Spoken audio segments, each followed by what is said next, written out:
फागुन 21 गते हुने प्रतिनिधि सभा निर्वाचन सुरक्षालाई ध्यानमा राखेर आज मध्यरातीदेखि सिमाना नाकाबन्द गरिने भएको छ।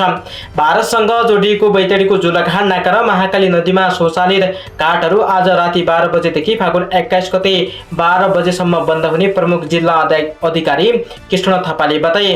निर्वाचनलाई स्वच्छ, निष्पक्ष र भयरहित वातावरणमा सम्पन्न गर्नका लागि सीमा क्षेत्रमा उच्च सतर्कता अपनाएको छ। बैतडीमा 31 किलोमिटर सीमा क्षेत्र भारतको सँग जोडिएको छ। जुलाघाट नाकामा झोलङ्गी पुल मार्फत आवाज जावत गरिन्छ भने तल्लो सोडा क्षेत्रका घाटहरूमा डुङ्गा मार्फत आवाज जावत गरिन्छ।